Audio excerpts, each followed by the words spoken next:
but in the Kursk region, for instance, we also saw what the Ukrainian Nazi soldiers did. There is no single object or facility which could be presented to the viewers as something that could be used for the military purposes. So this came of no surprise to us. And President Putin, at the recent meeting with the members of the Russian government, clearly said what conclusion we came up with, that we are coming with.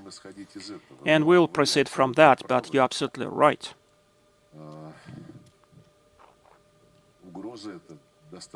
That threat is very serious, and it is obvious that the Ukrainian side is doing everything possible, but it would be absolutely helpless without the support, I was tempted to say Anglo-Saxons, but probably without Saxons, just without the support of the British. Although you never know, probably by inertia, some US special forces would be involved in that. But the British actually are behind all those things, I'm 100% sure. And certain measures are necessary, not just along the lines of the Federal Security Bureau and Service, and not only the Russia's Ministry of the Interior or the Russian Guards and other special services will have to do a lot, but also we have to raise public awareness to keep people on alert. And we are doing that, but you're absolutely right.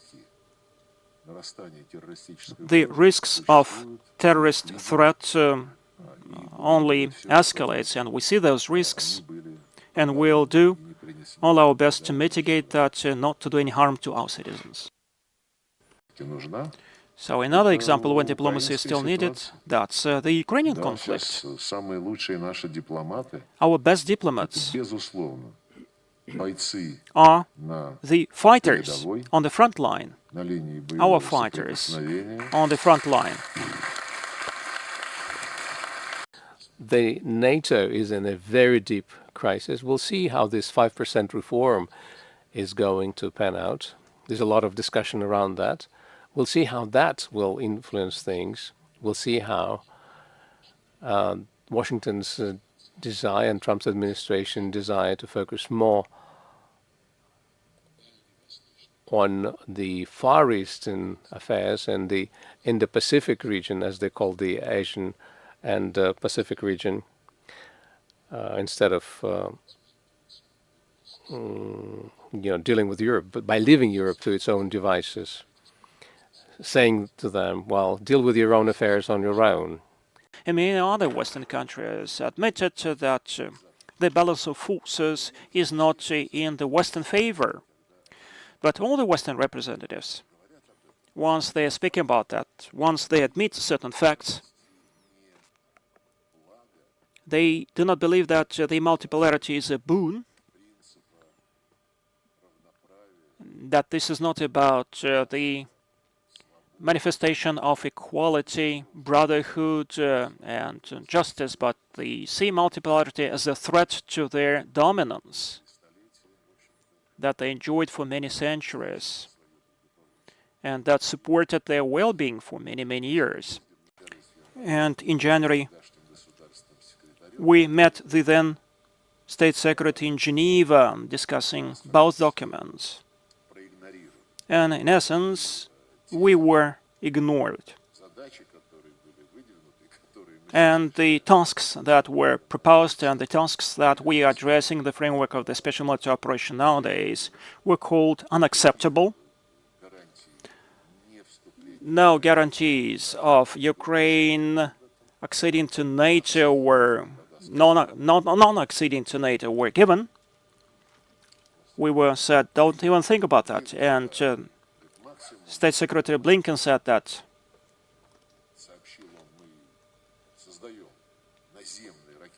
we are creating INF missiles that were prohibited under the INF Treaty, and the Americans didn't respond to our call, to our appeal.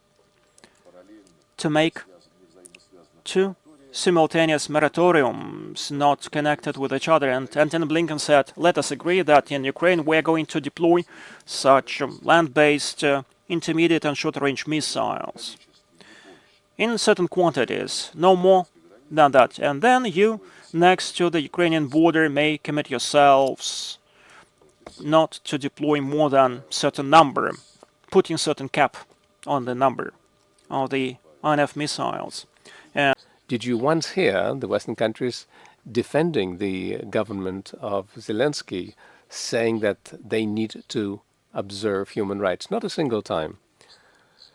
Although, with regard to other countries, whenever the West spoke about them, be that Russia, China, Venezuela, Iran, or any other, even Hungary, Slovakia now, take any country, human rights are at the top of their list of priorities and list of complaints, but nothing like that in rhetoric of Ursula von der Leyen or former head of the European Council, Michel, and others like Kaja Kallas.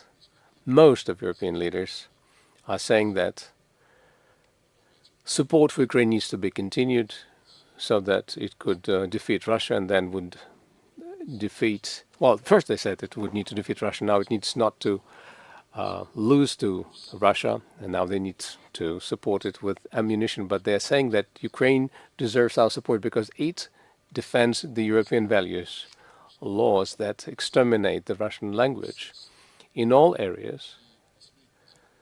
And the most recent law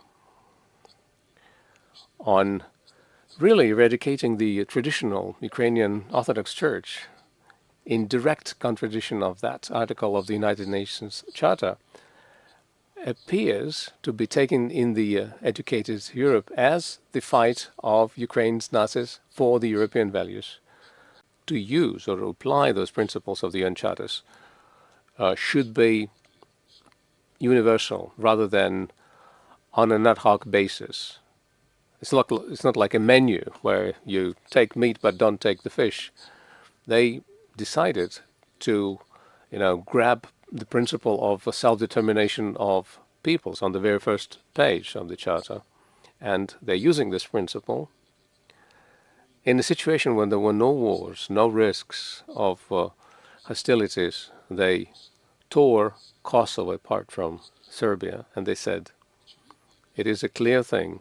That's self-determination of a nation. Although there were no referenda, no one determined their fate other than the parliament, which was a puppet parliament and was headed up, as was the government, by the criminals from the Kosovo, the so-called Kosovo Liberation Army.